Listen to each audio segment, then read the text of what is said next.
there, ref. That she got the ball.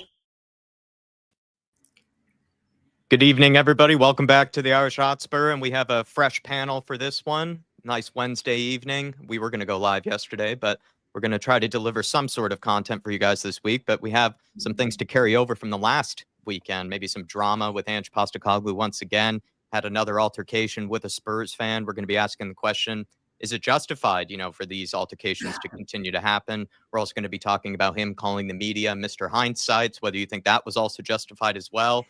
We have some time as well to talk about the anniversary of Antonio Conte's infamous blow up after the Southampton draw, and whether that's aged well like a fine wine, or whether you kind of still have some maybe frustrations and maybe some difficulties with that. And we're going to have some other interesting questions as well, especially with maybe some of the managers that are being linked with Tottenham Hotspur, and whether that's even going to happen at all, at any stage. But we have a fine panel. We have two David Harrises for the price of one. And then we also have the one and only Jonny H with us. Going to go to Jonny first, and then I'll probably confuse everybody after this by asking which David Harris, how they're doing. Jonny, how are you? That's great. It's always been my dream to stream with two David Harrises, David H's, and the two best David Harrises that I know. So couldn't be happier. Certainly happier than returning from the game on Sunday, but we'll get round to that. Yeah, we'll get round to that. Yeah. But good to be on as always, and with a good panel. And to the David Harris next to you, not the David Harris below or above you. How are you, sir? Good to have you on a panel show. Been trying to do it for a while now, but you do have to get up at ridiculous, stupid o'clock in the morning in order to make this. So thanks for putting in the effort. Thanks for being here. It's a pleasure. Look, when the bat phone goes, the bat signal goes up in the sky, and I get the opportunity to be on such YouTube, so such luminaries as your good selves, then it's a pleasure to be on. I'm looking forward to having the chat and maybe giving a bit of Southern Hemisphere David Harris perspective tonight, this morning, or wherever you are. Two David Harris hemispheres, two David Harris perspectives. Dave, my partner in crime, how are you, sir? We're going to talk about some spicy stuff today, unfortunately. Yeah, I'm not going to lie. I'm in a bad state of affairs when I'm relying on Ireland to try and give me a bit of joy, considering they haven't given me anything in the last decade. So, I'm in a bit of a downtime at the minute. I'll be honest, I still haven't got over that Fulham loss, Jack. Yeah, no, I think a lot of us, are still trying to forget about, the Fulham loss, but it's still definitely in our mind, at the moment in time. Just going to greet some people very quickly in the chat, but we do also want to make the best use of your times. As David has said, we've gotten maybe some criticism in the past for, maybe us starting things a bit slowly. So we'll welcome in some people, and then we'll get this show underway. Alpesh Patel, always good to see you, sir, as well as AE, Berbatos, Halftime Smoke. Dan is in the house, the best winger around. Shem Tan, my favorite kebab order man, is in here as well. Paolo Maratti, and then Super Spurs TV has gifted out some memberships and is also celebrating 2 months as an elite member. Thank you very much, Blaine. And he's saying evening panel and chat. Hope everyone's happy, healthy, and enjoying this break off from Spurs. Jokes aside, hope you're all good. Come on, you Spurs. I'm actually doing all right for the most part. We are going to be talking about some dramatic stuff, around Ange Postecoglou, but I'm actually to a degree still happy clapping to the best of my ability after the AZ win. But seeing Newcastle win, a trophy before us, the way everything went down against Fulham, they really are testing me. I did say, they couldn't affect my mood after the Fulham game, but somehow they really have tried, Tottenham Hotspur once again, Blaine. And then he's also gifted out 5 memberships. Very, very generous, sir. Out to Leighton Evelyn, my favorite happy clapper, has been gifted a membership. Would love to finally have a chat with him. Yeah. Rav D is in here as well. He was gifted one. Tony was gifted one. Destiny 5 was gifted one, as well as Flips MC. Great name. But please, everybody, do thank Blaine for his generosity and take advantage. Not sure when the next fan show will be, but I imagine, with everything around Tottenham Hotspur, might not be as busy. So if you've been looking to take advantage of that, been looking to make a debut, I would encourage you to do so. And then also Moondog has said, all I got to say is Ange out. Get everybody out, I think is what Moondog wants at this moment in time. And can't necessarily blame him. Good to see Tartan Spurs. Good to see Leighton, like I said, as well. Yano 71. I am the storm that's approaching. Johnny, Jimmy, Q7, PH Family, Stateside Footy, Noel Sullivan. So many good people. And also, if you are watching us over on X or on Twitter, feel free to follow us over to YouTube so we can bring some of your comments on screen and you can get to know some of the lovely people in here. And I also see Nick Lazy 8 joining us as well. Hopefully you're doing all right, Nick, this week. Let's get into it, lads. We're going to start first with maybe the spicy question, and I'll go to you first on this one, on Johnny. And he's saying Ange, has had another altercation with a fan after a game. I'm starting to lose track. of how many altercations he's had with Spurs fans. Since this keeps happening, though, I feel like we have to address it. Is it maybe the fault of the fans that this keeps happening, or is it Ange that needs to find a way to ignore some of the fans that have been calling him out and having these fights with him? What was it your parents used to say to you? You have to learn to turn the other cheek, was it? Don't get into the pit, okay, and fight. I think, with Ange, it's like confrontation of the month this month for Ange Postecoglou. Will it be the press? Will it be a fan? Will it be calling out a player? Look, he's brought it on himself this time, I think, because the comments on Friday to say that he's not bothered by any of the pressure or the speculation. It doesn't bother him because he's proven himself, and he'll get a job somewhere else. And the plumber analogy really pissed me off, because if I was a plumber and I went to repair 19 U-bends, right, at 19 different houses, and all the U-bends were all leaking, right, all the customers would be come back and they'd be pissed off and they'd be having a go at me, right? Come on, you paid a lot of money. Okay. I'm not saying, I'm not talking about personal abuse here, right? But you can understand fans' frustration. Okay. When you're traveling as much as some of these guys, I go to the vast majority of games. I go to all the home and a vast majority of the away. There are much bigger fans than me that go abroad, go to every game without fail, come what may. And I think it's disingenuous to sit there and start saying some of these things and not expect them to be upset. I don't think, what the fuck is that, or what the hell is that shit, right?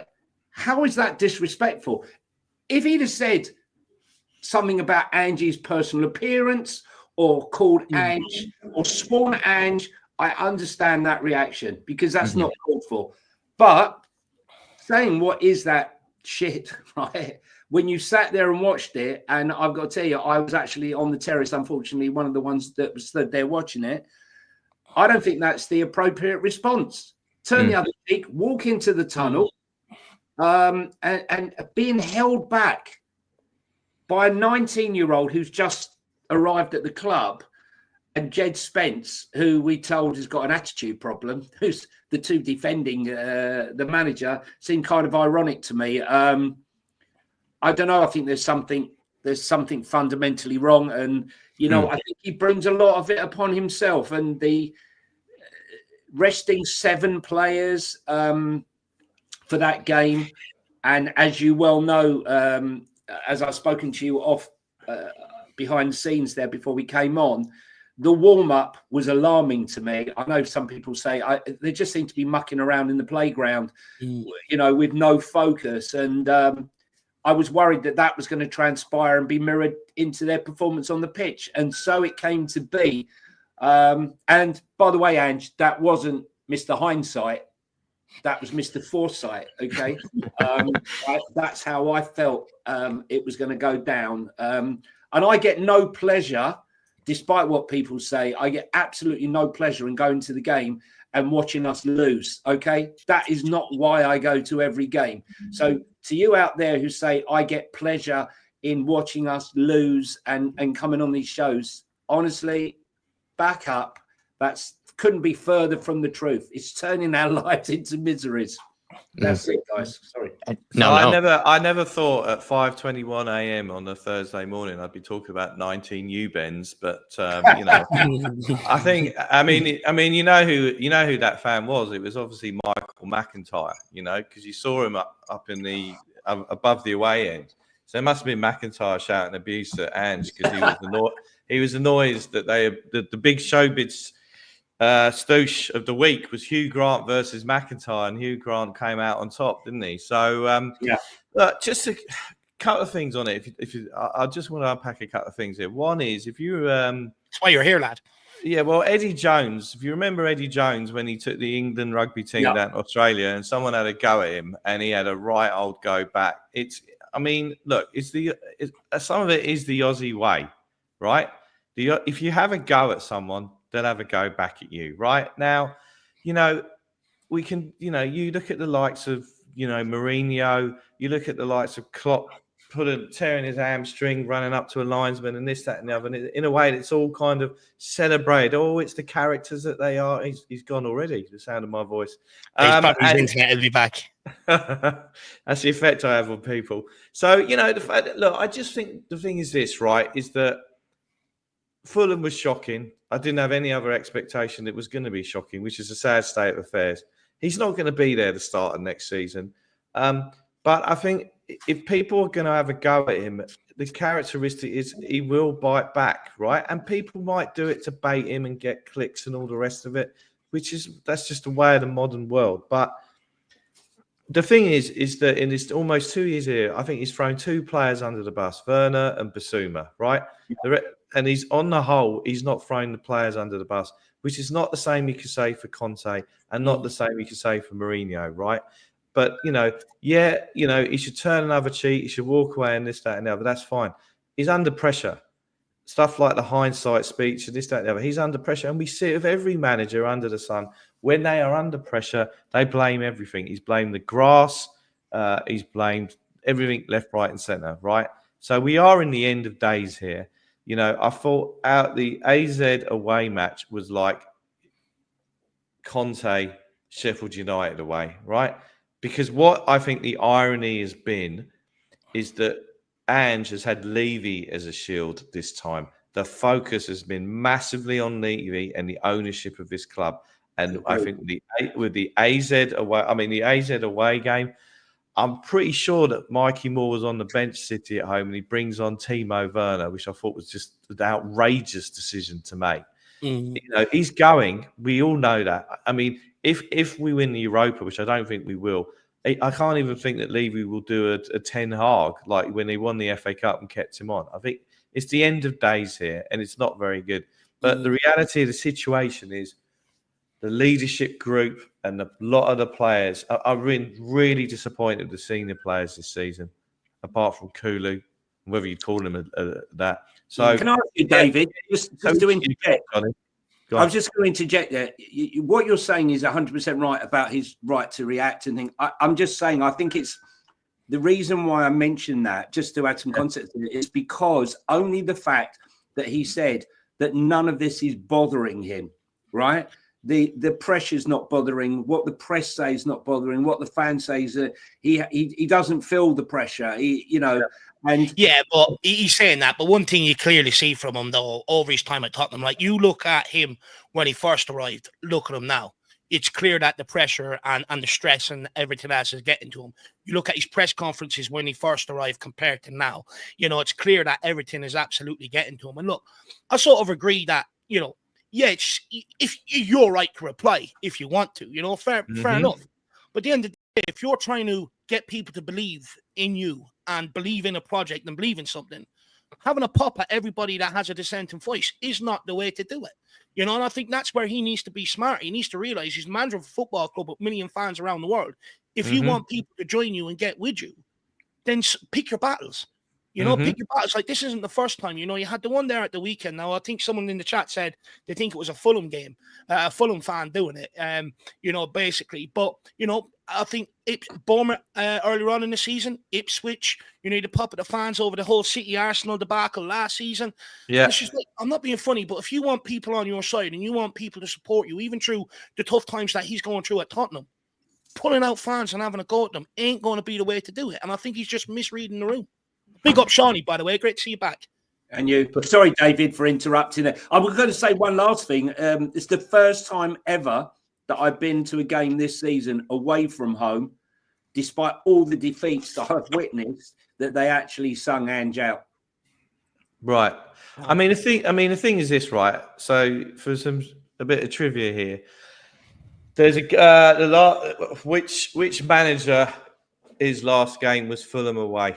Yeah. Do you know who I'm talking about? Yeah. So there was a 3-0, 2-0 and 3-0. The two games, Fulham last year, we lost 3-0. We lost 2-0 at home away this time, and Fulham have not kept one clean sheet in a year, right? And the only 2 clean sheets they have had have both been against us. Correct. And the last game, Jacques Santini's last ever game for us was Fulham away when we lost 2-0. And I was at that game. And what I would say is, if you've been to Craven Cottage, you know that the tunnel is by the away end. The players have to walk across in front of the away end to get down the tunnel, right? And so we were talking about this in the green room just before the show started. On it, we were having our canapes. The fact of the matter is this, right? Is that the senior leadership group, I'll call it out now, I think are, I'm sorry, a disgrace. Romero uses us as a David Lloyd centre to get fit for the Argentinian internationals. Son, he's been a great servant to the club. I've been very controversial and said a couple of years ago we should have sold him, get some money for him, just like Liverpool did with Mane. He is not a leader. He is not a captain, right? And as for Maddison, I think he reminds me of a 1980s trade union leader. He's the Arthur Scargill of the dressing room. And Jack and the other David Harris are looking at me blankly because they're far too young to remember. We're not even alive in the 80s. I know, I thought you would, Johnny. But at the end of the day, that's the senior leadership group. And what I've seen now, which is kind of reminiscent of the early days of Poch, is the younger group. If you remember the Masons and the Canes and this, that, and the other. Apparently, there was a fight in the dressing room after one of the games. I've seen the younger players. Yeah, and that as well. But the younger players are showing the mettle here. Tell going to talk to the fans after the game. Tell guiding him away from trouble. Spence earlier in the season. All that kind of stuff. I've been far more impressed with the leadership skills of our youngsters, which gives us a little bit of hope for the future in what has been a shocking season. Look, I agree with you with the leadership group. At the end of the day, Ange did pick that leadership group, and if it's not working, change it. And now I understand. You change your leadership group, especially if you take captaincy off Son mid-season, it's going to cause you problems with Son, etc. Right? You're more or less pitting yourself against Sonny to a large degree.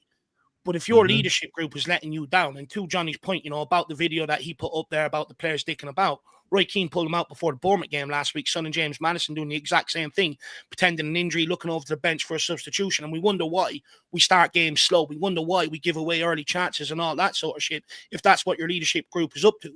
But he did pick the leadership group, and you live and die by that, unfortunately. I just wanted to... go on. Also, for some reason, I'm having a lot of weird sort of lagging and audio issues. So hopefully I sound okay to everybody.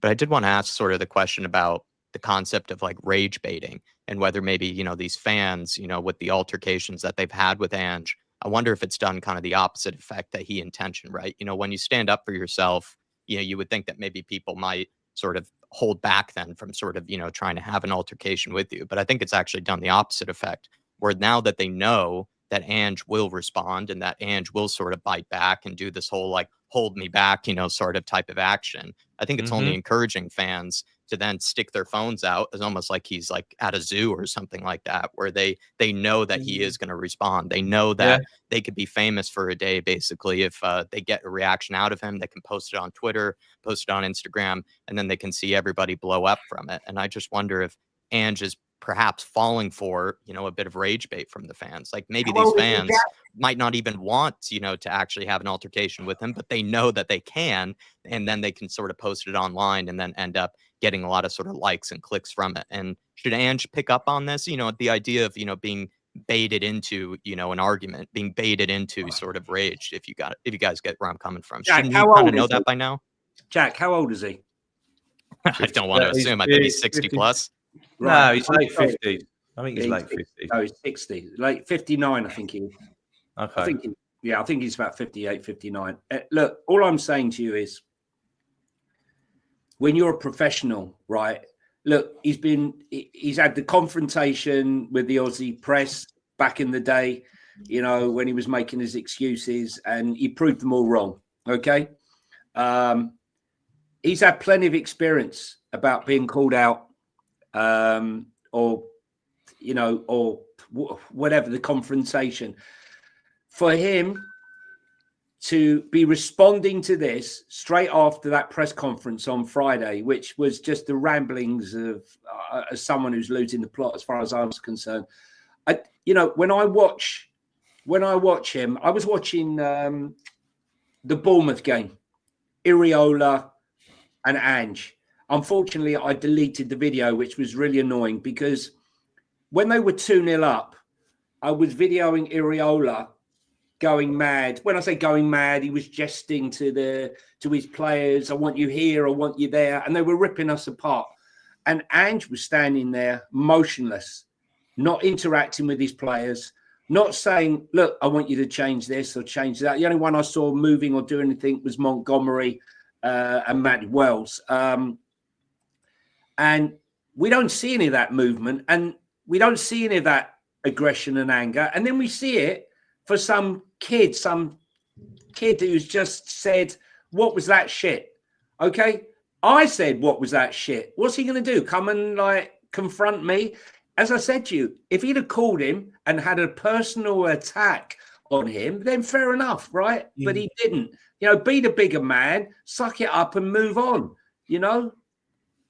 Should have a Kevlar vest being in this game. I just think there's a lot of times when you can pick your battles, right, Johnny? When, maybe it's the right time to stand up for yourself. And then maybe when you're just, you're dealing with an idiot, or, you're dealing with someone that just wants you to react. They want you to sort of, bite back to some degree. And I just feel like Ange just isn't picking up on that. There are battles that can be picked. And he just seems to just sort of bite back on every single one of them, which just doesn't do him, I think, any favors. And I've spoke about this before with the Irish Dave Harris, that I think Ange ends up sort of opening cans of worms on himself by doing things like this, where it's encouraging, in fact, more fans, I think, to then question him, more fans to sort of do this type of behavior. Don't get me wrong. I think it's silly. I wouldn't necessarily do that, as a fan, but at the end of the day, you can't control what people do. And sometimes you have to be the bigger man, and you have to sort of rise above that sort of type of behavior. The fact that he just keeps sort of sinking lower and lower and lower by biting back, I think, is only just sort of encouraging, fans to do it more often. And it's sad that that's the case, but I think Ange would actually, by just sort of ignoring it,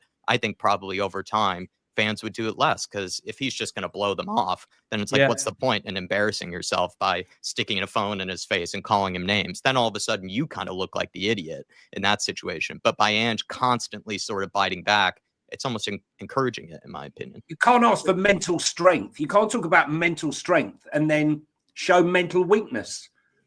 But you also can't ask for the fans to back and then go and pick out the fans when they've been there, they're backing the team and they're upset with the performance. It's a hypocrite. Look, at the end of the day, Ange Postecoglou, he's man, you're Tottenham Hotspur. He needs to be smarter than that. Look, it's clear that everything is getting to him. The job, the pressure, the need for results. The Spurs fans want another trophy, everything.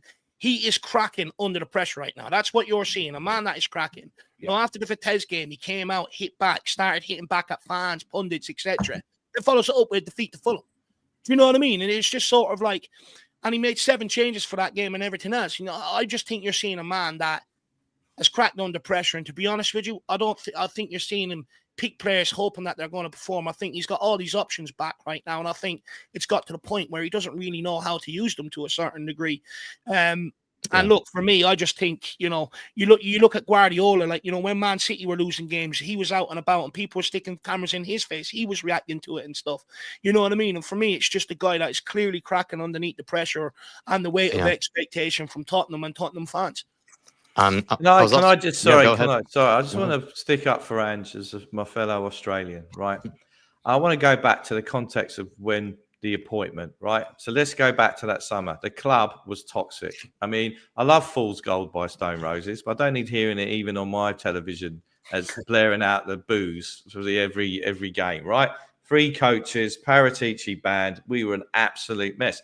Of course, a time where Daniel Levy was awarded a $3 million+ bonus, but that's another topic for another time. Now, there was no other choice, right? We got Tuchel had already somewhere else. Nagelsmann had turned us down. He didn't do the job with Slot. Didn't do the deal with Slot, which I wanted Slot. I'm not being Mr. Hindsight. I wanted Slot. I wanted him at the time. He'd won the Eredivisie with a team that is not Ajax, right?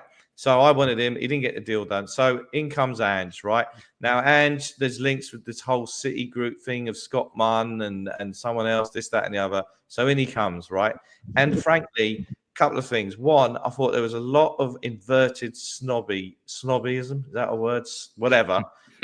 Being snobby by sections of the fan base. Why have we got an Australian who's never done anything?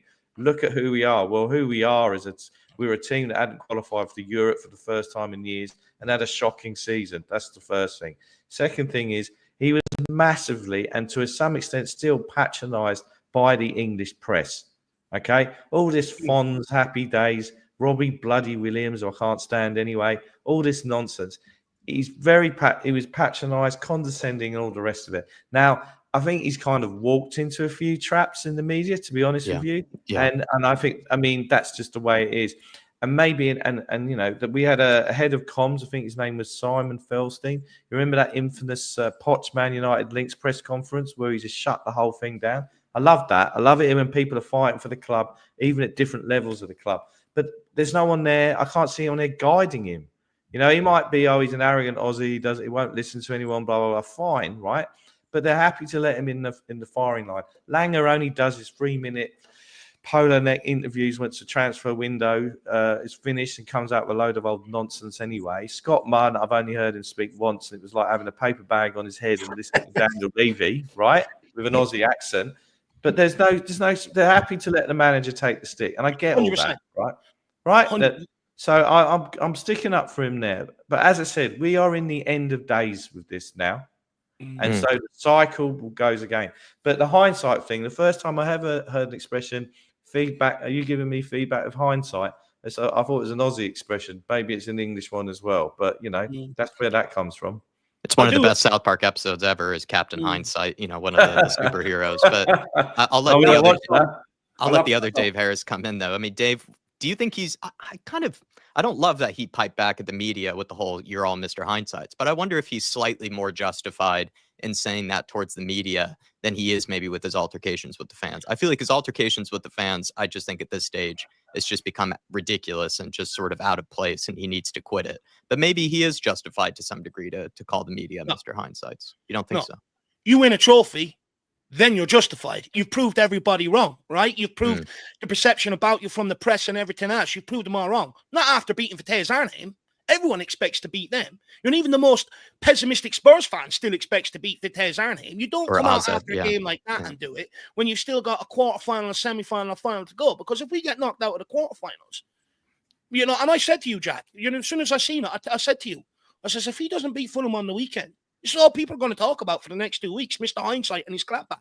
And what's happened? All you're seeing since the Fulham game. That's all they're talking about. He walked himself into that. You don't do that until you literally proven people wrong and gone and won a trophy. Where I do agree with Dave is I don't think he is just frustrated at the media and, you know, the fans per se. I think he's also frustrated internally. I don't think he's got maybe some of the players that he initially wanted in. I think he's probably frustrated with what's going on within the medical department, the 2 reviews, players going outside the club getting treatment, etc., etc. You know, I think there's a lot internally that's also pissing him off. But we know this, you know, this has happened to other managers as well. But I think what you're seeing is everyone from the outside doesn't believe in him. No one from the inside really wants to really help him and propel him and push him forward. And all of that, you're only human at the end of the day. You're going to blow your top. You're going to crack. And once you do that, unfortunately, it's the sign of the end. So, you know, look, I just don't think you should be, like, for me, I'm one of them. You should have respect for the fans. At the end of the day, fans were here before any player, before any ownership, before any manager. And the fans ultimately is sort of with the pressure that they can put on you. We've seen with Nuno, they can get you sacked if they don't like what you're doing. At the end of the day, you respect the fans. If you want buy-in, if you want belief, if you want, you know, even the board to start stepping up and giving you the players that you need to really go and compete with your Man Cities and your Liverpools and your Arsenals right now, and you need the fans on your side. You need the fans on your side, but calling them out. You're just alienating them, and all they're doing is pissing you off. By the way, these are fans that are, like Johnny, travelling up and down, led to bread to the country. You've also got fans travelling all across Europe watching them, you know, putting in. And we're not talking about cheap tickets, by the way. We're talking about the most expensive tickets, you know, across European football, right? You know, you've got fans like us all worldwide give up so much to sit down in front of the telly, turn on the Tottenham to see what we can do. You need them on your side. One thing about Pochettino, He had the fans on his side. Harry Redknapp had the fans on his side. And when you have that, you have a chance. But if you're alienating yourself from the fan base, but then unfortunately, you're going to get sacked. I just don't know if he's helping himself out, in both cases. He's not helping himself out with the fans. He's creating an enemy out of himself with the fan base, but then also with the media. Everybody knows, I think, as a manager, the media is not your friend. They're not going to help you out, when you're under pressure. But when he has been under pressure, he's made an enemy with the media as well by calling them Mr. Hindsights, by having altercations with them as well. I just think he needs to find a way to not open these cans of worms on himself. I feel sorry for him. I actually feel sorry for Ange. I actually don't blame Ange for the situation he finds himself in, if I'm brutally honest. I know that will come as a shock to some people who think that this thing about Ange, but I blame Daniel Levy because when Conte left, a 4-month search for a manager, and it's not down to snobbery, Dave, Australian Dave. It's down to the fact that I had a list of like 7 or 8 managers in descending order who I thought I would be happy with. Any of those. I think the media were a bit snobby with him. I don't think they were. No. I think the media were. Yeah, but what I'm saying is that I had a list of managers who I thought I would be happy with. I lived in Glasgow for a while, and it's been held against me that I supported Glasgow Rangers. Sorry, you Celtic fans out there. I just happened to know one of the players, and that's how I became to support Rangers. But my point was that even when I came back down to London and I go back to seeing Spurs, and I'm watching the Old Firm derbies, and Celtic were beating us week in, week out. Well, the 4 times we played them, more or less, I never thought Ange is the man. But when he came in, he was a breath of fresh air. And I'd be the first to admit this, this philosophy, this happy-go-lucky chap, who was the darling of the media, had everyone eating out the palm of his hand, during those first 10 games.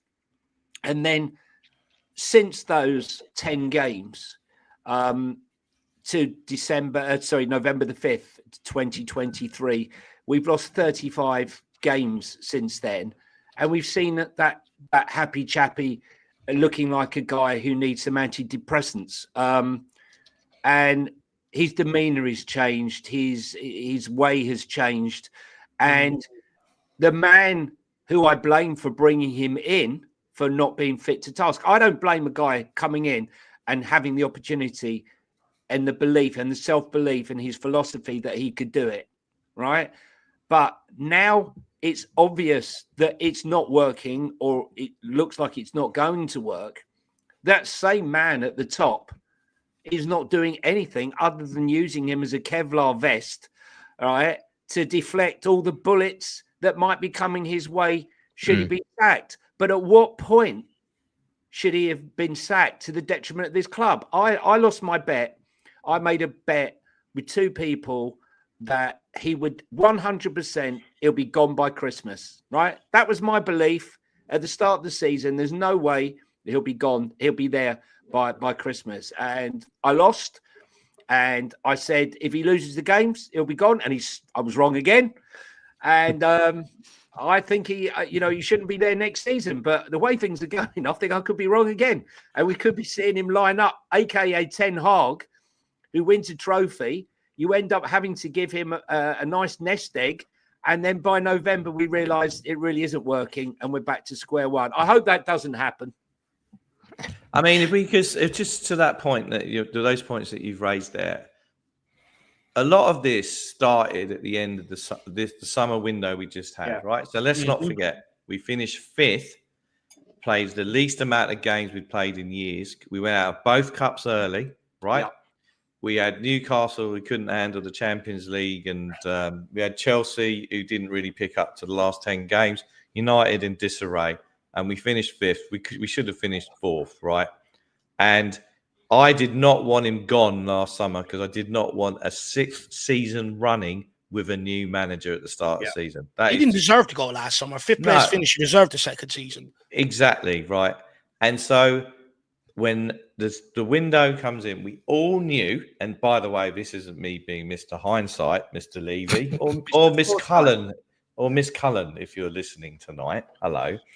I would just say this, is that, and here's a shock to everyone, I don't have my coaching badges, we're going to be playing more games this season because we're in a Europa Cup, which has group stages and more games, definitely, right? So I didn't disagree with the decision footballing-wise when Captain Flappy Hands from Denmark was moved on, Højbjerg, Skip, Emerson, No Look, Royale, they all got moved on. But they are Premier League players, not great, but they could play in the Premier League, right? Out the door they went, okay? And then you get in Bergvall and Gray, who we all agree have been fantastic this season because have had to be. But our friend Langer at the end of the transfer window goes, those two players are ready to go for the first team. Now, our coach didn't buy into that because they didn't start until we got the injuries, right? So we've had a weaker squad this season. On paper, a better first team because lo and behold, when our record club scorer left the summer before, we wait until this summer to buy a ready-to-go, Premier League-ready goal scorer in Solanke, who I think has had not a bad season. It would help if someone could cross a ball and stick it on his head from time to time, right? So we've had a weaker squad with more games. So it's an inevitability that this was going to happen. Where I do find Ange culpable is his squad rotation between the Champions League and League has been rubbish. Yeah. Reguilon is not the greatest left-back in the world, but he is a passable left-back. At times, you could use him. Jed Spence only came... Right. Jed Spence is a funny one because he did get an injury, but, he's been our best player for a couple of months now. We should have rotated it far more than he ever did, right? And he's been scared to take on the sacred cows of the leadership group and not drop them. Because Romero at the start of the season, I'm very sorry, he was very poor. He was playing like someone who wanted a transfer, frankly. And then Maddison is just consistently inconsistent. So the thing with Ange is that the cards he's been dealt with was the last summer window, he was left with a weaker squad. Everyone could see that, right? But he should have rotated better. And if he truly did sign off on the Timo Werner loan signing again for a season, well, in my opinion, that is a sackable offence in itself. What I will say is I definitely agree with you in terms of recruitment. I mean, the first year, I think what was Paratici and Gabbanini, pulling the strings and that in the summer transfer for a window. And, it did kick us on from where we were the season before. We ended up finishing fifth. And I agree with you. And I said, and Johnny, you know me, I've been on this since the summer calling out the recruitment. I don't think it's been anywhere near good enough, Like, at the end of the day, right? I understand that Tottenham Hotspur, we ain't going to go and sign players off of Real Madrid or a PSG or a Barcelona to get the very best in quality.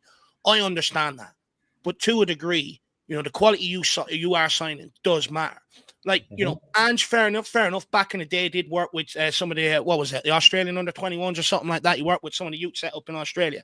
Yeah. But the reality is, when he walked into Celtic, they signed him 19 players. They completely revamped that squad.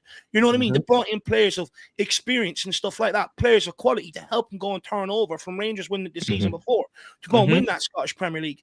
We went and signed a guy from the K-League, from the Swedish Second Division, from the Championship. You look at the likes of your Ipswich Towns and your Bournemouth, for instance. Everyone's on about Iriola, but look at the recruitment under Iriola. The likes of your Kirk Eshes, the likes of your Cliverts, European experience, Evan Nilsson, European experience, and to a degree, I think that's where this season has gone wrong. Ange isn't a guy for a youth project. Maybe one or two players around, yes, but we've got so much, and he's not that guy.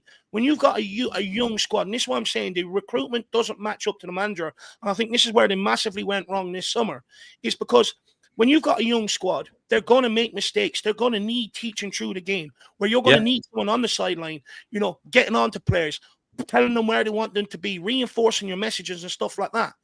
Ange isn't that guy. So the recruitment underneath him in the summer was completely wrong. And anyone that knows me, I was being called negative by Ange fans. But I seen us sleepwalking into this season. I seen us sleepwalking into the problems.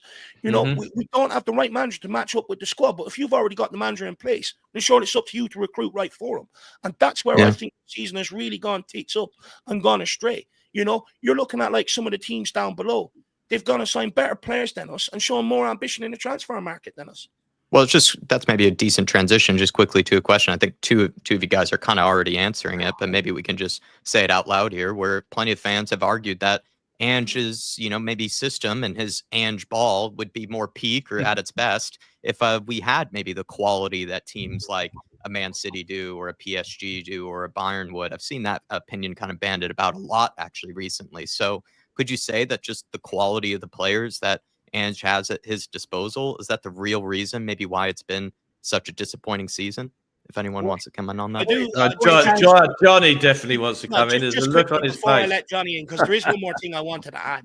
I do agree with Dave, and this is where I do get a bit annoyed at Postecoglou. Okay, your hand's been dealt. You didn't get what you maybe wanted fully in the summer transfer market. But we did have a lot of talent from the under-21s. And I think this is where, Jurgen Klopp has helped himself to a degree at Liverpool when times of trouble and stuff like that. He hasn't been afraid to turn to the academy players, throw them in there and make it work. And I think that's where Postecoglou has let himself down. He's continued playing the likes of Kulusevski and players like that. When in reality, he could have just took a leap of faith in some of the youngsters. Not all of them. Some of the youngsters and given them more opportunity. But in fairness, he has given more opportunities to youngsters, maybe forced, than any other manager since Pochettino. But in times like that, I think fortune favours those who are brave. And that's where maybe he could have been a bit braver, relied on Mikey Moore a little bit more, relied on somebody. If that's what you've got to use it.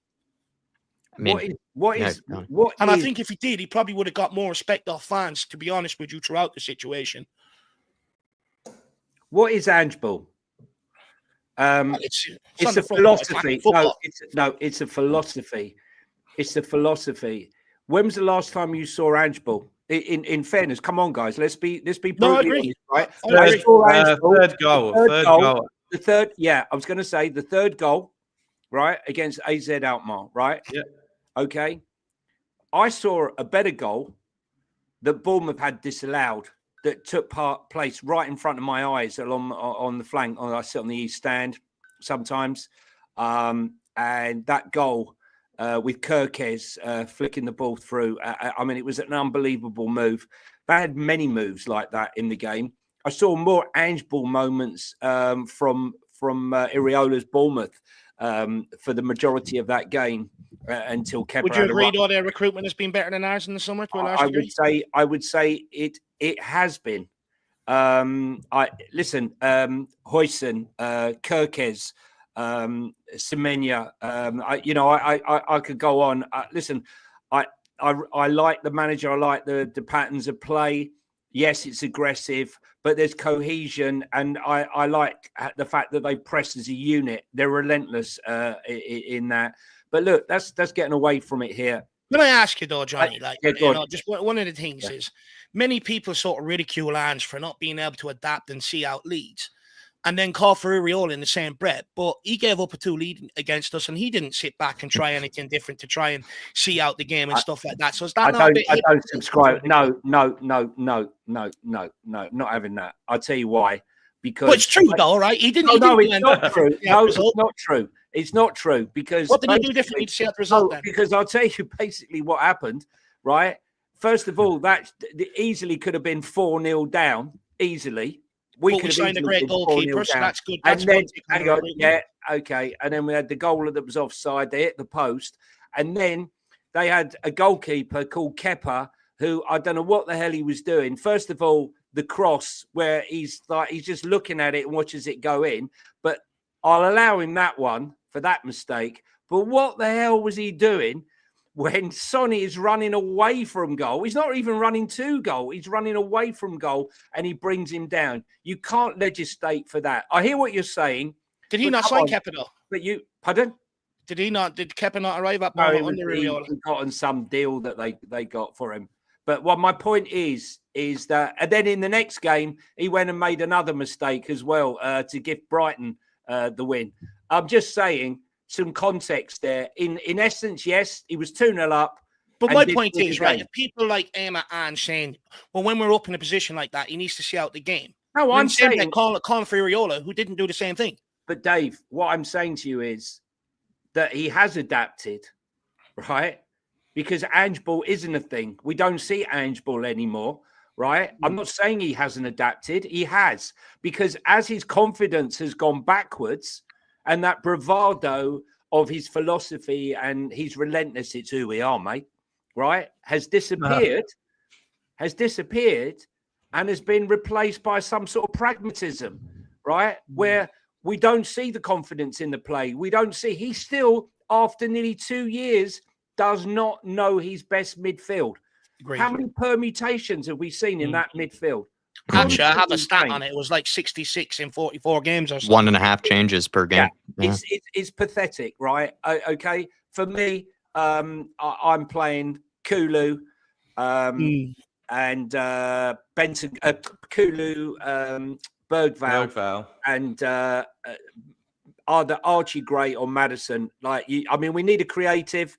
So the problem is with this system, David, is that right from the very beginning, someone who I know knows a lot more football than I do, who's actually in football, said to me that I worry that with Ange's system inverting, that what you're going to have to counteract Spurs' Ange ball, that the opposition is going to crowd out the middle of the park, and James Maddison is not going to have the space that he loves to play in.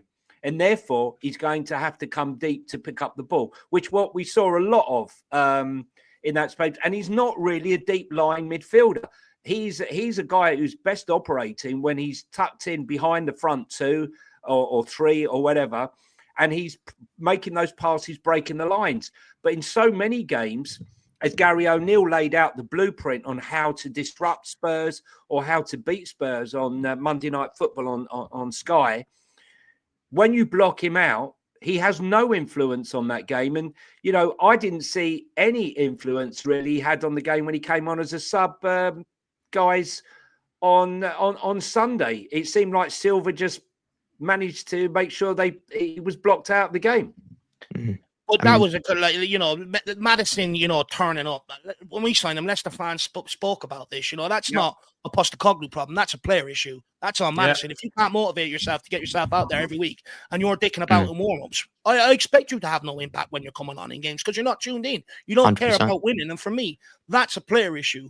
They called him 33%, didn't they? That's right. Yeah. That is absolutely right. Yeah. 33%. Spot on, 33% injured, 33% trying to come back from his injury. And, I laughed when I got told that, Mr. 33%. I mean, that's right. I got told that as well. Yeah. We're kind of already kind of talking about maybe other managers, maybe the question needs to be asked since, there are some rumors from ITKs, around the Spurs community saying that Spurs are in fact looking at maybe taking, some looks at some new managers, Iraola, Pochettino, Marco Silva, Thomas Frank have all been. Are you saying, Jack, we've got a big summer ahead of us? Are we having another big summer? My question is going to be, whether these guys would even take the job. Do you think these managers that have been banded about, in this list from the ITKs, do you think they would want to take the job at Tottenham Hotspur, knowing how it's gone for previous managers before them? And if you do think they would take it, what sort of improvements then need to be made in order for them to be successful, unlike the other managers before them? New owners for a start. So we'll have some new owners. That'll be easy. That's number one. Any flavour you want? Any particular flavour? Honestly, it doesn't matter because you ain't going to see what they've done at other clubs. We've had Jose, we've had Conte, we've had Nuno. Look what they've done at other clubs and what they failed to do at Tottenham. Same with Ange Postecoglou, what he's done at other clubs and failed to do at Tottenham. It really doesn't matter who we bring in unless they're going to back him properly and back him like what he needs. Yeah, owners. Yeah, it's the owners. But so we might as well get Sabby, the dog of the day, before the AZ game. Get the dog on the bench in that little Tottenham onesie that was in the programme, and then off we go. Or CP3O, that would be good. Probably put CP3O. He'll move about more on the touchline at least. I love dogs, but dog of the day, seriously. I mean, just concentrate on the football. I'd like to think that I'm responsible for my Northern Hemisphere friend's great performance tonight, because in the green room I did talk about dog of the day, and he went off at that already. So there we go. I lit the spark for tonight, ladies and gentlemen. Man. Look, we need new owners, okay? Because it just doesn't work. As I said, you could have CP3 on the bench and it wouldn't make any difference whatsoever, okay? So park that for one side, right? So what do you want to have? You want a manager who comes in, who knows how to coach and improve players. Okay, a track record of improving players, tick. A track record of playing attractive football, tick. But a track record of someone who can adjust during the game, in-game management, all the rest of it. I kind of get a bit lost with all this. He's too inert on the side of the pitch, or he's too frenetic on the side of the pitch. I'm not that bothered about that because everyone, I know Johnny was talking about that before, but everyone is fixated on that, right? When we had Conte, though, they were going ballistic saying he was too animated, Correct. And Nuno wasn't animated, and, all this. Yeah, Nuno was the statue as well, or the garden gnome. Correct. So we always react to the last thing. And can we have, tomato sauce in the canteen? No tomato sauce in the canteen. And on it goes, right? So if you look at the runners and riders, let's have a look now, because it seems to be that, we're not going to get a top at their peak manager coming in and a win now, because obviously that didn't work because we didn't give them the players that they wanted. So what do we want? Johnny obviously wants the man from Bournemouth. No, I've got to be honest with you. I like Hernes. I like Iriola, and I think Frank is a brilliant tactician and probably one of the most underrated managers in the league, personally, because most Spurs fans turn their nose up when you mention Thomas Frank. I think Kieran McKenna is a really good coach, but I think he's at least another year or two away from this. And Silva has proved himself and has changed considerably since his days at Everton.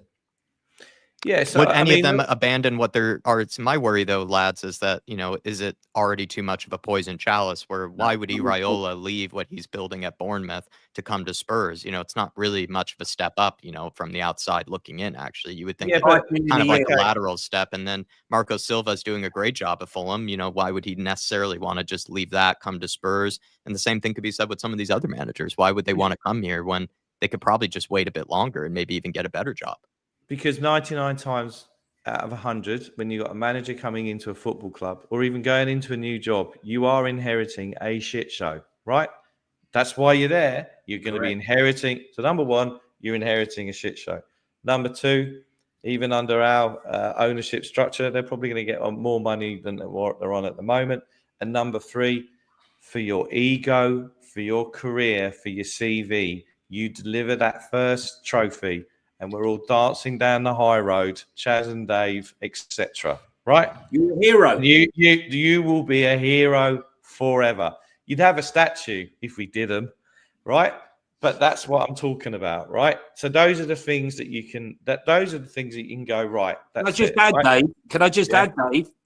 And it doesn't matter if you fail because you leave the club to another club and you win a trophy. Correct. There's no downside to becoming the Spurs manager. There really isn't. None. You don't think it damages reputation? You don't think it damages? No. Look at AVB. Look at AVB. Why did Nagelsmann and Slot fear from Tottenham when we were I mean leaving. I mean after you leave. After you fail. Oh, okay, after you fail. Yeah. AVB won a car rally after he left Tottenham. So there's success for everybody. All right. So what I'm saying is I don't mind. I like Frank. Okay. And at Grumpy Old Spurs, we discussed the fact that he's got lovely hair. And who is the best? Which previous Tottenham manager had lovely hair? And we settled on Glenn Hoddle. All right. So I don't mind Frank. Bournemouth, Iriola. I'm a bit concerned about the old 2-0 up against the shit team, us, and 2-2. And I forgot that Kepa was in. I've forgotten about Kepa altogether. I forgot it was him. It was shocking. I know. But I'm a bit concerned about that. However, we do these spaces on Twitter. Look, Johnny, you put on the spaces for other people as well. A really good laugh, really good to listen to. Not as good as this show or Grumpy Old Spurs, but it's good. And there's a guy on there called Johnson who really knows his football, and he loves Terzic. And he did a speech on Terzic last week. I'm sold on Terzic, right? Yeah. I'm quite sold on him. Okay, Jack, what's the matter, Jack? Spurs fans will not tolerate that style of football under Terzic. I just don't think people have any. I think, we can probably save the conversation of which manager we might want, but I just think a lot of people have Terzic very, very wrong. I think people are forgetting that he was a Dortmund ultra, and then he was brought into the club basically as, a help, feel good sort of factor type of manager, a guy that would be able to sort of lay into the players, be able to sort of give the fans as well as the players that sense that, this is like saying this is Manchester United Football Club. He was sort of doing the same thing with Dortmund, where he was saying this is supposed to be Borussia Dortmund, but his tactics and everything were actually quite negative and very, very conservative and very pragmatic, very anti Dortmund to a degree. So I just think people have him all wrong. People have banded him as a possession-based manager, which he isn't. When he was in the Champions League, his teams were very counterattack focused, and to be honest, were really not that pleasing to watch. But what they did do was that they ran hard for the team. And I think the reason why they did that is because, like I said, he's a massive Borussia Dortmund fan. I don't think he could carry that energy over to Tottenham Hotspur, where he technically has no allegiance to and no real love for. So I just wonder if that factor that Terzic had would be able to translate to Spurs. Yeah, but the South Stand's based on the yellow wall, isn't it? So he'll be right at home, won't he? So, I mean, I thought Johnson's speech on Spaces about Terzic, he sold me. I'll tell you something, he sold me on that one. So who else is there? Silva. My only little concern about Silva is that he failed at Everton, but let's face it, everyone fails at Tottenham and goes on and does well. I think you guys have answered the question. You guys have answered the question by saying you actually think that these guys would come to the club. And, my question was, I'm worried whether they would or not. Dave and I are kind of in the opinion that they wouldn't, that they'd actually all reject us. But I think you guys have raised fair points about, that they would. But can we just drive down Sentimental Street for a minute? Because I see yet again in the last 24 to 48 hours, Pochettino's had a cup of tea in Hadley Wood last week, 3 years ago, right? So I'm going to say this again, and I know that people can come back with me, data or data, wherever you live around the world. I don't want Poch back. I don't want Harry Kane back. He won't come back anyway. I don't want Eriksen back. I don't want Gareth Bale free. I'm a nostalgist, as you can see from the shirt, but I'm not a sentimentalist. On the whole, it never works when you go back. Yeah, point to me, Zidane and Ancelotti, but that's Real Madrid. Poch's time is done. He's flirting away again. He's a big old flirt, is Poch. I'll give him that, right? But I don't want him back under a current owner or the future owner. Yeah, he gave us great times, loved him a lot, but he never got us over the line. He made some very odd decisions in big games. I mean, we'd all love a big game at the moment. I get that. But I don't want Poch. A lot of frothing about him. Bring him home. So what is that because it's like, is that, Dave, because it's like, your old girlfriend that you still love, and she's with another man just round the corner down at Chelsea.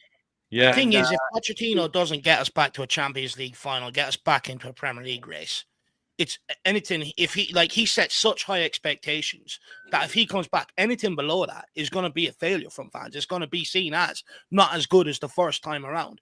Look, when I'm looking at a new manager, for me, look, we've had Jose, Nuno, Conte, and Postecoglou all back to back, all in a certain age bracket. And I'm not an ageist, but just for me, I just think going forward with the young squad that we have, with the young players coming through the academy that we have, I do think it maybe needs someone a little bit younger, more in touch with, the era that they're coming through to a certain degree, and just a little bit more energy around the place.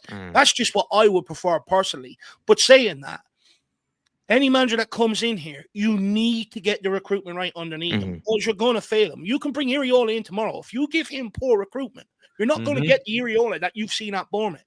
You can bring in fucking Pochettino tomorrow.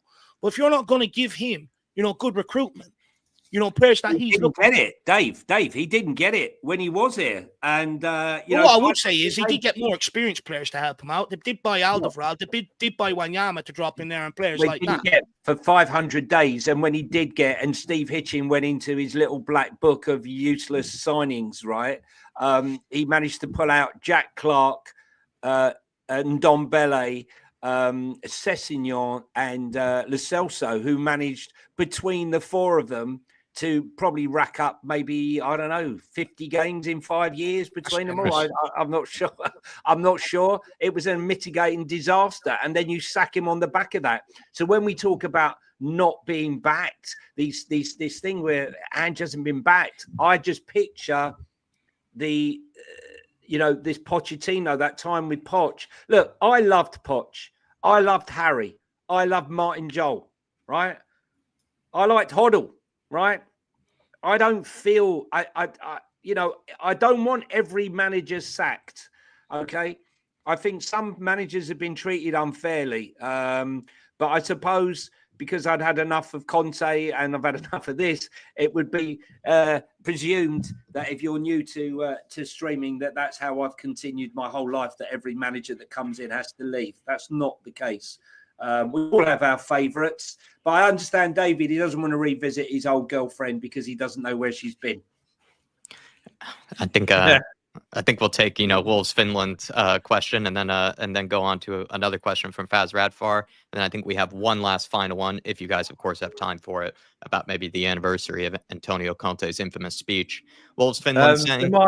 Can I just very quickly. So I think Sean is saying, I think that he's given 3 examples of when players have come back to the club and they've done well, right? Sorry, can I just quickly do this one? Klinsmann, when he came back a second time, it was in his contract he had to start every game.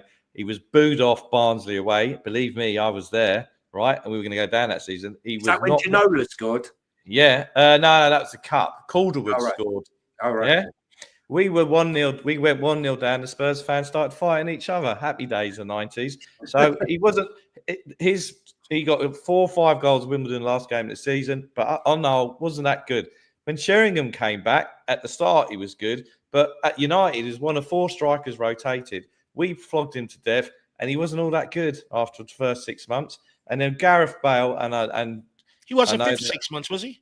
Yeah, I mean Sheringham. He's older. Bale wasn't fit for 6 months when he came back. Bale's stats were he never scored against a team higher than 12th or 13th in the Premier League when he came back, apart from a Champions League chasing Leicester last game of the season. And look at his performance at Zagreb when he came on, hauled off Emirates away. Bale used this as another David Lloyd centre, is like the Welsh Romero to get fit for Wales. So sorry, he wasn't a success. Sorry, I've gone on a tangent. Sorry, are you saying, Dave? Are you seriously saying, Dave, that you really don't want to see Oliver Skip back at the club? I'm definitely not. Honestly. What I will say is, Johnny, I don't want Skip, but I'll tell you something. If we get the return of Captain Flappy Hands from Copenhagen, I'm on board. That is the greatest deal. £20 million we sold Oliver Skip to. Someone in there should be getting a medal for £20 million. He can't even make the Leicester team. No. Wolves Finland, I think, has been waiting pretty patiently here. Irish Dave, he's saying, can Spurs step up remaining season, especially with the Europa League games? I know this is something you kind of wanted me to include. Maybe we'll kind of do our own separate video on this. I mean, Dave, Europa League chances, is that I guess that's the opportunity to salvage something, right? I think that's what he means by this. Look, I was hoping after the Vitesse Arnhem game, maybe he's been kept in the job long enough to be able to turn that corner. But then to make 7 changes against Fulham and then fucking be played off the park for the first half for large degrees and go and lose that game. I don't believe, I just think the Premier League is what it is between now and the end of the season. You see the way the players are dicking about on the pitch warming up. I mean, no one cares about the Premier League inside the club. It seems like, Postecoglou making 7 changes. It's hard to argue that he cares about the Premier League at this point. So our eggs are all in Europa League games. But one thing I'm a firm believer is, and I know some people will point at some of Tottenham's trophies in years gone by where the league has been poor and they've gone on and done well in cup competitions. Yep. But for me, I just think, in the likes of a European competition, I do think momentum in a league sort of carries you over the line in that competition. Like, people can point back to the Champions League. The league form was poor from November onwards. But did we get over the line in the Champions League final? Do you know what I mean? So I think if you want to get over the line and actually lift the trophy, I do think that your form, to a certain degree, matters and carries over. I think it's just very hard to tell a player, right, you're in Europe tonight, switch it on and go and be absolutely brilliant, even though you were shit at the weekend. I think that's a very hard thing to do. So, look, it could be a case. We might get to semi-final, might even sneak to a final by fucking luck if God is looking down on us Spurs fans and seeing that we've had enough pain. But the reality is, I struggle to see us actually getting over the line. Seems like the football gods are the only thing that could be on our side at this point. Wolves Finland, thanks for the support, by the way. Fazzy Radfar, Dave, as well, as saying, what makes another manager succeed? And one more season. I'm not sure what the latter part is. Maybe he's saying that we should give Ange another season, but that was the question from earlier, right? Has Ange been let down by lesser quality players? I think is the big question mark on people's minds. What I will say is a lot of managers at Tottenham seem to have a second season problem where all unravels to a large degree. But I'll be honest, with what I've seen this season as a large, overall from Ange. And in terms of the style of football that, I did see him play at Celtic and that I did enjoy at Celtic, I don't see enough of it to say a couple more signings and he will kick on next year. So for me, I just think, look, I think it's coming to an end. Honestly, I think as soon as he's out of the Europa League, he'll be sacked and we'll have an interim till the end of the season until they bring in another manager. That's what I think is going to happen. We don't even need to win. We don't even need to win 4 games. Keep saying we got to win the games. No, all we need to do is win our 2 games at home and draw the replays. Okay, that's all we need to do to get to the final. Fans come out, support them, lift them, and get them through. That's possible. It's possible for us to win 2 home games. And it's possible that we could go away from home and potentially get a draw. It's not asking us to win a game. And I think if we have Romero and Mickey van der Ven, despite what I might have said about Ange, I think that the players themselves will sniff glory. They have absolutely zero interest in the Premier League. Zero. But get them out on that night in the quarterfinal of the Cup, and I think you're going to see the players lift their game. Without Ange, it wouldn't matter if Ryan Mason or Matty Wells was running that team. I think in these games, the players will motivate themselves for these games, I believe. So let's wait and see. But we all want to be going down the high road and try to get that tour bus. Celebration tour bus out of the cobwebs off it. Yeah, get the cobwebs off. I think probably hasn't been serviced in since 2008. So it's probably not running, and probably won't pay the money to get it fixed either. No, I think Sean's trying to go through every list of people returning to clubs and things that have succeeded. So, Sean, how about Robbie Williams when he went back to take that? That was a success as well. Okay, how about that one? It was that guy in 1912. Sean, if you look back.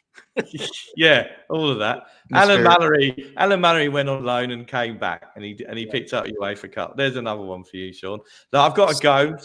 Southern Hemisphere, David Harris. I think you've given us plenty of time, given us well over an hour of service. So give yourself a plug, please. Thank you, Dave. Yeah. No, absolute pleasure to be on. So basically, we've got the lads at Tottenham, formerly the Cheese Room. It was rebranded in the divorce. Yeah, someone was asking earlier. Yeah, there was a divorce. I was a child that no parent wanted.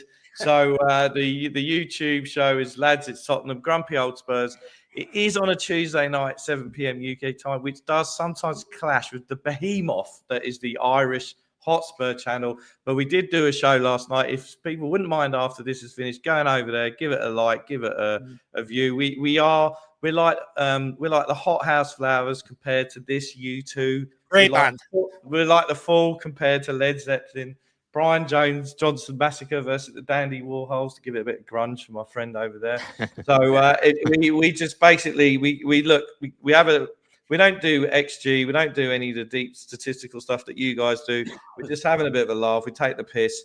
As I said yesterday, we did talk about dog of the match at the start of the game, at the start of the show, but we did go on to talk. We did do the Ange Hokey Cokey as well, in and out. Just a bit of light-hearted fun with my mate Gibbo, and sometimes we've got another mate of ours, Leon, comes on. Just a bit of light-hearted fun. But thank you very much for having me on, Johnny. It's been a pleasure streaming with you for the first time. Yeah, hopefully we'll do it again. Yeah. Yeah, absolutely. And if you can just get rid of me, Jack, and then I'll be on my way. But thanks very much for having me on. No, thanks for being on. I hope to have you back on again. And I'll be honest, you and Johnny, it's like you guys have been on together before, so definitely should collaborate. In the just future. Quickly before you go, Swell, Hot House Flowers, by the way, great shout there, brilliant. I love them. I think the song "Isn't It Amazing" by Hot House Flowers is an undiscovered gem, ladies and gentlemen. Check it out; it's a great tune. And belated Happy St. Patrick's Day to my Northern Hemisphere, David Harris. He's a man of culture. They're both men of culture. Both David Harris's. They're both men of culture. We'll have you on next time, or I'll have you on very soon, Mr. Harris. See you very soon. Thanks very much. See you guys. Bye-bye. And Johnny as well, again, we're kind of starting to wrap things up here. So in case you would like to go, you're certainly welcome to. We do also, though, for all the members, everybody, we have that time at the end of the show where we do answer the members' questions, but maybe you can take... Maybe you can take the super chat with us here, Johnny, and then we'll give yourself a plug, over on Football Link as well as your Twitter. Jerome in here saying, sure, Sean, they will motivate themselves like they motivated themselves against AZ Alkmaar away. That team will always crumble under the pressure. I mean, Helmet kind of connects to your video about, them sort of messing around with each other before the Fulham game, right? Maybe that's how they were warming up before the AZ game away. I've never seen such a... I think that for me was one of the most alarming performances by a team in a long, long time. When we've got nothing else to play for in the season, it's shit or bust. And you can't... Pride is left to play for, though. Pride is left to play for. Yeah, what I mean is in a game like that, you shouldn't need to be told how big this game is. I've never seen such a flat performance, and it was only the fact that they missed countless chances that we even came out of this, and we're lucky that they had 5 players missing, their number one player was missing. Ibrahim Sadiq wasn't even fit. I mean, he played in the second game, but you could see he's still nowhere near back. And Bommel's son, who's their number one player, he was out.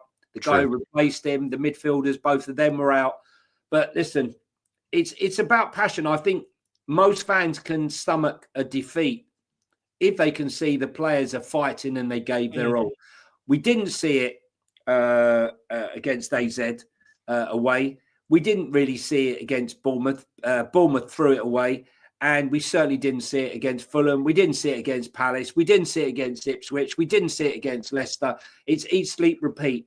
And I do believe, though, strangely enough, that as good as this Frankfurt team is, and obviously without Mamouche, that's a big miss for them, that these players shouldn't, even if we were managerless, I think these players would relish an occasion like this Europa League quarter-final to raise their game and want to show their wares off on a European stage. So I'm expecting their game to be raised. I expect us to go to Chelsea and get beat.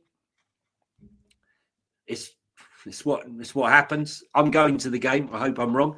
But I think Frankfurt, it's shit or bust. Difficult one. It's going to be a difficult one, that Frankfurt one. It's not going to be easy.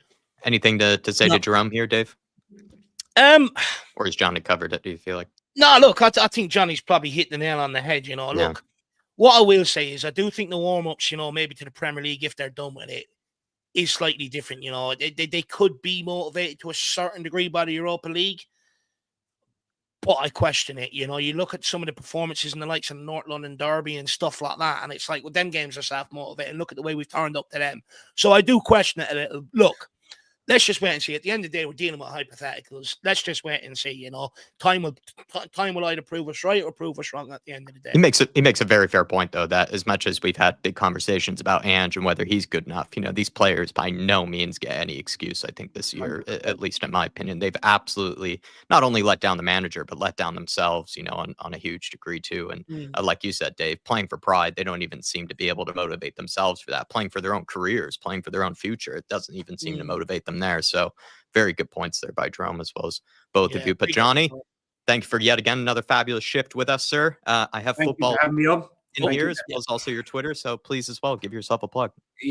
So Jonny H on Twitter, that's Jonny H 3232. I've now just started my TikTok again. I had about 10,000 followers, but a Luka Vuskovic goal, a 7-second clip got me banned from Instagram and TikTok for copyright, which I was very upset about.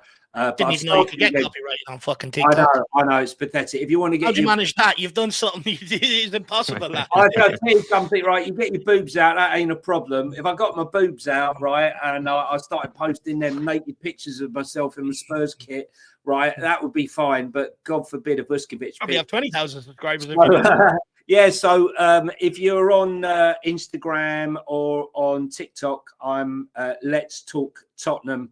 Talking Tottenham 1882. That's Talking Tottenham 1882 on TikTok and Instagram. So appreciate a follow if you're on any of them. And guys, always good to have a nice show tonight, and great to finally be on with David. We speak offline, which is probably why. There you'll prove that's fun.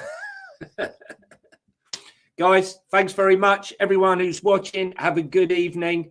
And if you're just to say, if you're any part of Change for Tottenham or Change for Spurs, tonight at 8 o'clock, there's a space that there will be discussing the protest on the 6th of April.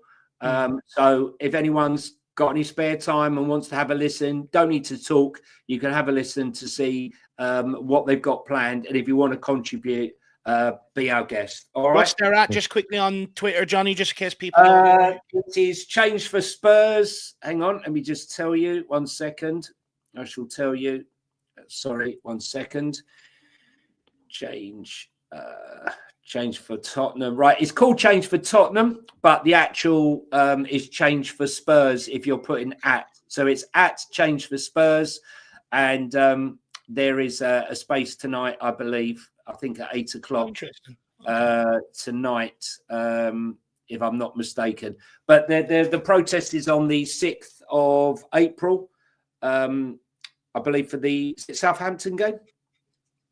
Yeah, I think it's Southampton. I think it's the Southampton game. 6th of April, isn't it? Is it? 6th of April, yeah. 6th of April, the Southampton game. So, yeah, give them if you give them a follow, or tune in and keep tuned. And we're hoping that the protest, which had literally, I reckon, nearly 2,000 last time, it definitely over 1,500 marching down the street peacefully. We're hoping that movement grows because some of the changes to the season tickets, quite frankly, are a disgrace, and they're quite sneaky, and they affect more or less everybody. Anyway, thanks very much for giving me time. And guys, Jack, thank you. Pleasure as always. Look forward to seeing you next week. Take care. Thank you, Johnny. Class as always. Appreciate you. Really appreciate your time. Thank you. Please, everybody, follow over to Change for Tottenham. We plugged them before. I had a conversation a while back, with one of their representatives. So they should be familiar with you guys by now. And like Johnny said, there is going to be a space tonight for them to chat about everything, going with Spurs, and also as well on the details of the upcoming march and protests from there. But at the end of these shows, these panel shows, we do reserve time to answer questions from the members. I put up the post about an hour before. So in case you guys missed it, just something to look out for next time in that community section. If you are a member, you can, send in your questions to Dave and I, and we'd be happy to answer them at the end of these shows. Just a good way, I think, to wind down, but also a good way for us to try to sort of, give you guys something back for all the support that you guys do show us. And also as well, there have been a lot of people in the house, well over, I think 600 for a good period there, plenty over on Twitter. So please, if you guys are following us on X or Twitter, follow us over to YouTube as well. Give us a subscribe, and also run the likes up, please, as well. If you are watching us over here on YouTube, I'm not seeing too many likes, but it's not something we ask for that often. So be very appreciative if you guys do that. But Dave, I believe I have I'll try to zoom in to make it a little bit easier on everyone's eyes here. But we have Blaine first saying, "Evening, Dave. So hypothetically, here as it didn't happen, do you think amidst our worst points with injuries, we should have recalled certain players from loans? Højbjerg is on loan, Solomon is on loan, and with the clear indication now that Moore, Ajayi, etc. aren't in their plans, surely that would have been a greater impact, especially with maybe someone like Højbjerg. I mean, I'm not too sure the Højbjerg one could have been done, because I think it's kind of like Isn't there a deal in place? Yeah, I think it's like an obligation to buy, sort of thing. So I'm not too sure, unless he was playing terribly, kind of like, Timo Werner has for us. I don't know if that would have been possible. Sad thing is, Højbjerg, I think, has been one of Marseille's best players, from what I've seen. And I think he actually has some of the most passes completed in Europe, which shows that Højbjerg, once again, has that reliability factor of always being available, which maybe we could have used this season, a guy that doesn't get injured that often. But Dave, I mean, any of the loan players that you felt like maybe we could have tried to bring back? Phillips, and maybe Donnelly, could have been interesting. Look, Højbjerg is one that me and you have sort of argued with, not argued with each other, but argued all along. He serves a purpose in that team. He'd help you in that midfield and is to a certain degree. But with Højbjerg, I think is it Marseille's on loan, if I'm correct? I think. Yeah, and I think there's a deal in place as soon as that loan ends. So I don't think you will ever get the recall on that. But also, I think when a lot of these loan deals are decided, there's clauses in them like a recall option. And if Tottenham don't have that in it, and they've said no, then there's nothing they can do in January. They can't really call these players back to a certain degree. Solomon, look, I like Solomon at Shakhtar, but I think we were right to loan him out. He had a massive injury at Fulham the season before, a massive injury then at Tottenham, which ruled him out for 2 seasons. And I just think maybe we did take the right decision to loan him out. Now, could we have loaned him out for the first half and given him an opportunity in January? I think, given hindsight, if we knew the injuries we were going to have, probably would have been the case. Go out for the first few months of the season, get fit. We'll have another look at you in January. That didn't happen, but I do think that we're looking to cash in on him. I think Leeds are very happy with him. I think they want to buy him. So, again, we know money takes priority at Tottenham Hotspur. Look, in terms of the likes of Donnelly, I've always argued I think we could have brought him back. You could have maybe played him in a Maddison position. He sort of played that for the under-21s. Created a lot of goals for someone like Will Lancashire. I definitely agree with you there. Did we need to loan out Alfie Dorrington? Probably not. Probably could have kept him around and played him a bit more. So I think it's a bit of give and take, to be honest with you, Blaine. I think it's sort of 50-50. I think the senior players that we look to loan out and move on, I think it's the right thing to do. If they're not part of your plans moving forward, get them gone. If it means you have to loan them with an obligation to buy or whatever, fine. But I think some of the younger ones, Ange maybe could have looked at a little bit differently. And I will agree with you on that, Blaine. Great question, though. It is a great question. It's just unfortunate with Højbjerg. I just don't think it was ever going to be possible. Solomon, maybe there is a possibility there. I think there's a lot of different complicated things around him. With Jamie Donnelly, I felt like, he probably, if he wasn't going to be played that much, he maybe did just need that opportunity just to get a lot of games under his belt. But he's played so well for Leyton Orient that maybe there was an opportunity there, or maybe a chance to think about maybe bringing him back for half a season. So definitely is something worth thinking about. Thomas, as well, Dave, saying it seems like Ange now won't worry about the Premier League so much anymore. To change 7 players from the previous match in the European Cup, isn't that too many changes? I think so. Anyway, so he must be all about the European Cup. I guess Thomas is sort of, suggesting that was too many changes, but maybe the reason he made that many changes is because he's only focused on European competition. He couldn't care about the league. Yeah, I think that's the case, but I think it sends out the wrong message. I think, to the outside, everyone else looking in, I think it looks like you've given up on the Premier League. And when you look at the players and their last 2 warm-ups, before the game against Bournemouth and against Fulham on the weekend, they're just dicking about. There's, what I mean? So I think it sends off the wrong image. And I'll also be quite frank. I think if Ange Postecoglou wants to fight for his future here, I think he should be looking to get us back on track in the Premier League and push up the table. Like, if we bet Fulham at the weekend, we close that gap to 5 points. You win another game, all of a sudden you're back in that talk, and all the talk around you is sort of diminished to a large degree. So I think he's missed a massive trick there. But look, it's not like FIFA Football Manager where you can change all your team for a cup game, bring them in and go and, beat the team and stuff like that. It's not like that. And I said it to you before the game, Jack. I think there's a balance to be struck. I can understand 3-4, and then at halftime or 50, 60 minutes, then make the rest of the changes you want to make. But to make 7 to the lineup was a huge mistake, and we paid the price, to a large degree. You look how dominant they were in the first half against us. We were so disjointed. So, yeah, it does look like we're all about the European Cup right now.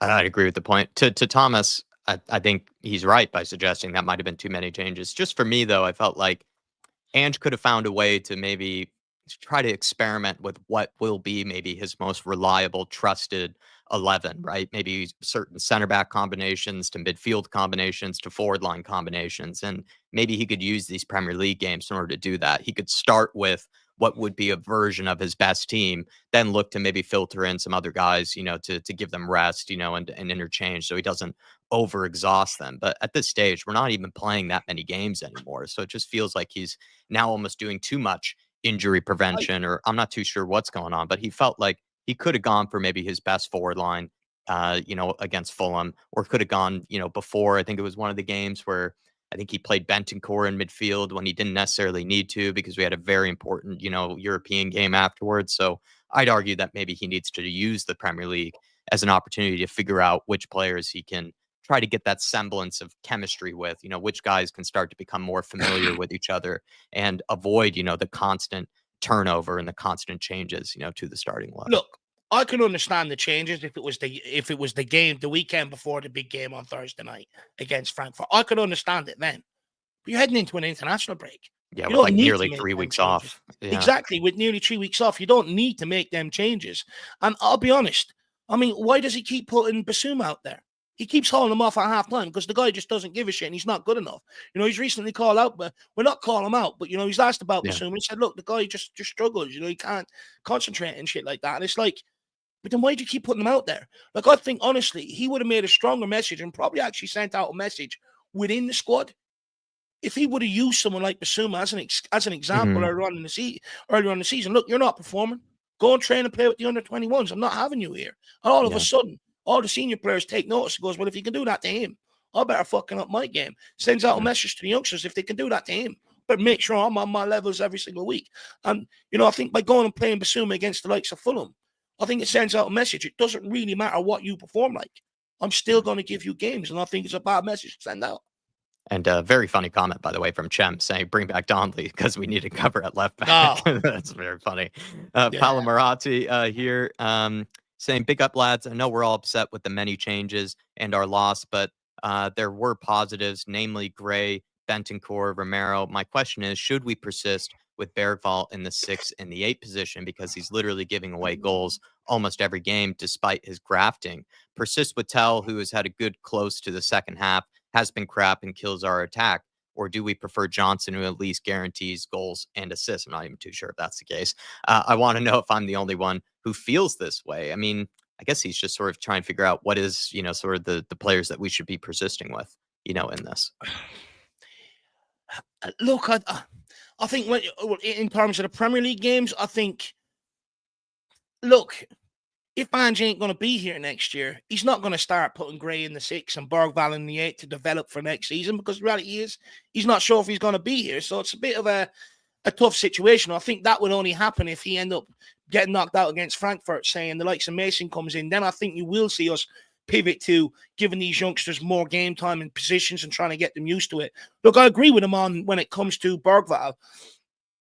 I think, he has given away a few goals this season, and you have to recognize that. But look, he's young, and that comes with it. Mistakes come with it.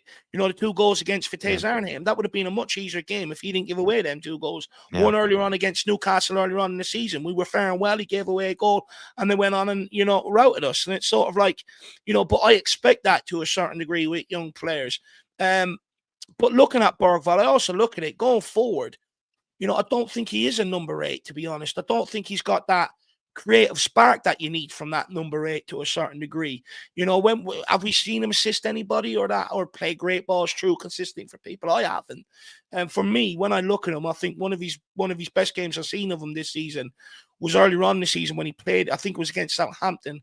Played in that deeper role, got on the ball, one touch, moved it very, very quickly. Look at the way we went on and routed Southampton that game. So I think ultimately, you might see Bergvall develop into a really good number 6, because I think he's got all the attributes. He works hard, he gets stuck in, and he can play. When it comes to Gray, yes, sir. Again, you know what? This is the thing. If you do see Gray as a 6, are you going to have him and Bergvall competing it out, or do you move Bergvall into the 8? See, it's difficult to know, because at the end of the day, even if you bring in another manager, he might not play a midfield 3, he might play a midfield 2. So you're looking at different players all together again for the midfield. So honestly, it's a manager by manager basis, my man, is what I could probably say, through my long drawn out process trying to get myself through this question. I think it really depends on the manager and what style, because, would Gray or Bergvall suit a Conte when he played the 2 midfields or Bentancur and Højbjerg? I don't think so. So it really does depend on the manager. And then when it comes to Tell and Johnson, at the moment, man, I think, it's not really worth even deciding which one is better than the other at the moment. I just feel like they both have shown not to really be good enough, at least for so far. I mean, Tell has only played so many minutes, but I think his best performance was against Fulham, but I still don't think that was saying very much, against Fulham. I think he was like half decent, not even But he had saying that very one much. move, didn't he? What did he do Yeah. outside of that? And he was better than Solanke and what Johnson were on the day. But again, I don't think that's really saying very much. I think we have to, see The a bar whole lot set so more low. from Matisse Tell in order to then, Yeah. make that decision. Now with Brennan Johnson, I think people already know my feelings as well as Dave's feelings on that. I think Brennan Johnson on multiple occasions has shown to me that he is just simply not good enough to be playing at this sort of level, especially when you want to be a really highly technical, forward facing type of team. I just don't think he suits that. And also my biggest issue with him is that he might be one of the laziest players out of possession that I've seen in a Tottenham Hotspur shirt, which I don't think flies really, unless I guess you have maybe the skills or the ability like a Berbatov or other players like that who could maybe get away with that, if they have, unmatched ability. But with Johnson, we all know that's not the case. He can barely even cross a ball, let alone be a Tamworth fullback. So I just don't know if, it's really much of a conversation there to begin with Tell and Johnson. I think it's where actually the majority of the money this summer that is available to us, whatever figure that is, I'd be spending 80% of it really on the forward line. I would. I think there needs to be a huge shake up there. But also, you're probably think Tottenham have 100 million. I think that's what we average out in the summer. You really want to put 65 million into that down on Tell, considering what he's producing. Like I said, I don't blame the kid, but honestly, I don't think either of them are good enough for Tottenham Hotspur moving forward. Yeah. I really don't. I keep stressing, scoring goals and breaking down oppositions is the hardest thing to do in football. That's why, the players that can do it come at a massive price. That's why they're more valued than a midfielder, than a defender, than a goalkeeper. That's why they go for the price they do, because of how hard the job is. And I'll be honest, Johnson, I think, is bang average. I think Jack's, spot on. If you can't terrorize a Tamworth winger, then, I mean, what are you at club like Tom? Yeah, what are we doing? You know what I mean? I think with Matisse Tell, he was just never the answer. Just never the answer for where this club was at. I think if you've got a settled squad and you've got a good squad with multiple players competing for different positions and senior players, I think then fine, go and get someone like Matisse Tell. But when we still need to buy players to impact the first 11 next season, someone like Matisse Tell is a waste of money, in my opinion. So Paolo, let us know what you think if you're listening back or watching now in the comments or whatever. Really appreciate it. I also want to say big up Sam.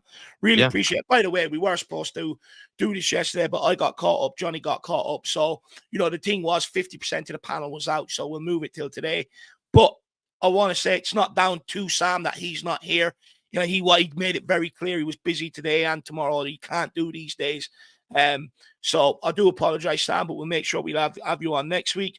I also, there was a chat there from K32, question that we're going to answer from him. He was in the chat there putting a question. He says, Dave, Jack, do Spurs players have too much power? The manager always seems to pay for the players' consistent future. 100%. And I've been trying to say this for a long time. There's an inherent culture that the players run the dressing room. Look, when Ben Davies has the power to go up and get Nuno sacked, which many people said was the right decision. Now looking at what Nuno's done with Forest, was Davies right? Did he have the club's best interests at heart, or did he have his own interest at heart? So for me, look, I think when a player has the ability to go up to the ownership and get managers sacked and bitch and tattletale on them and everything else, I think you're absolutely spot on. The reality is we don't hire bad managers at Tottenham.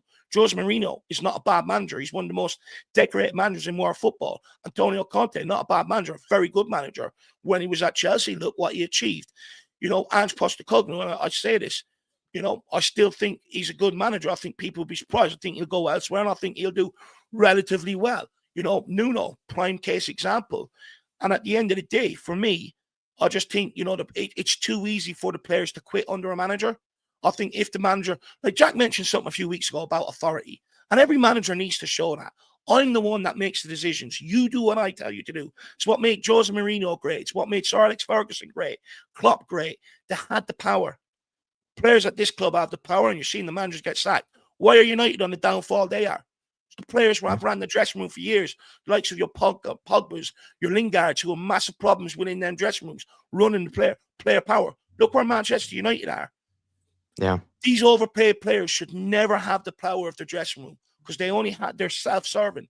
They're not there for the benefit of the football club. If we were talking about World War II where Dermo likes to live, I would say, do you know what? Fair enough. These players do care about the football club. They support the club. They have the club's best interests at heart. They have to fucking earn their money. I'd say fair enough. I could back that. But this day and age, A lot of them are self-serving, so I can't get behind it. They have too much power, and that needs to change at Tottenham Hotspur. Just to add to, the K32 question, I know nowadays in modern football, it's more common to just see manager turnover, happening a lot.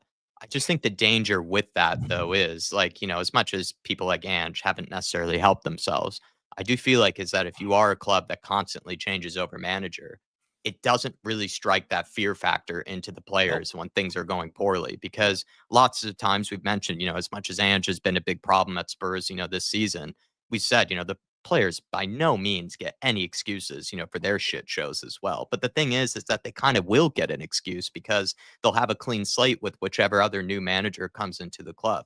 You have to sort of strike that fear into the players that when you stick by a manager, when you do give a manager time and you give him the resources that he needs to succeed, it will then strike the fear into the players, knowing that, listen, if I'm not playing well, then I'm going to be out the door. The manager's not going to be out the door. I'm going to be out the door. And there goes my wages. There goes my future, my big contract, all those sort of things. At Spurs and plenty of other clubs, not just Spurs, it seems to be the opposite, where the players know that they are likely going to last longer than the manager will, which then means, when things are going really poorly, they're probably expecting that the manager is going to go first before them. And that kind of needs to change, I think, at Spurs to a degree. Don't get me wrong, though. Nowadays, like you see it, managers aren't given as long as they used to for various reasons. But I think Spurs have to try to some degree, find a manager that they really can believe in and stick by, so that, whichever players we have know that if I'm not playing well and if I'm, not putting in my best effort or my best focus, I'm going to be out the door pretty quickly. And it's just not the case at Spurs. The managers don't seem to have that power, and the players seem to know that, to some degree. Absolutely spot on. And then just quickly, I'll take this just quickly. Smith Gore says, I hate how y'all think he should be sacked. Don't you remember what Conte said a couple of years back? And you're still having this mentality. It's definitely a sign that you don't take notes. No, look, I do take notes. I've consistently sat here and said, hiring and firing managers at Tottenham every 18 months to 2 years isn't a process that can continue. Finishing seasons with interim managers isn't a process that can continue. When we had Conte, his last season, we had 3 managers in the dugout. I remember saying to Jack, you're going to end up being down near the relegation zone if you keep doing that. And look, I think Ange will go on and surprise people from Tottenham Hotspur. From my point of view, there's a history of Tottenham not getting the best out of their managers when they come here. But the reality is, we've lost 19 games. You can't keep backing that. So, he unfortunately, unless he wins the Europa League, I think he's got to go. You can't keep backing 19 games. Just because you don't want to keep going through manager turnovers, it doesn't make it right just to stick in behind a guy, because that's how you feel at the end of the day. It's not working out, and you have to come to terms with that. Also, as well, just want to, as we're kind of wrapping things up, just want to say massive thank you for all the support. I understand it's international break. Plenty of people are looking to probably take their minds off to Tottenham, but it looks like there were plenty of people that still were listening along and joined with us. So just want to say thank you, guys. You really do show Dave and I a lot of love and a lot of support. So we're very thankful for it. In terms of like fan shows and stuff, like over these international breaks, it's a bit of a hybrid schedule. So just keep an eye out, in the posts, the community section for whichever stuff is coming on. And also as well, if you guys have any suggestions for maybe some videos or something that you would like to see. Watch along. Doing that tomorrow. Join us over on Big Up, please, to come on screen, watch a game with us, vent about Spurs, vent about life, whatever it is that you guys want to join us for. So please look out for that. And just, look out for more content over the weeks, as Spurs are taking a break, and to a degree we are as well. And like I said, anything that you guys might want to see over this little period, feel free to make suggestions, or any sort of little tweaks to the channel or anything. Feel free to send suggestions. And thanks to also all the members for supporting us as well, during weeks off like this, because your support as members does really help out the channel a ton. And thanks to Dermatron picking up an elite membership, Dermo, and then also sending in a super sticker, just pointing up. Maybe pointing to himself as, he thinks the number one Ireland Spurs fan, but I think Dave and him can shake hands on that one. Big up to you, Dermatron. And hopefully you're doing okay. Hopefully you had a nice little weekend off as well from Spurs and everything. And also Fazzy Radfar, thank you for all the support, brother. Thanks to Jerome. Thanks to Wolves Finland, Blaine Devlin, and Moondog from earlier on in the show. Very, very generous of you guys.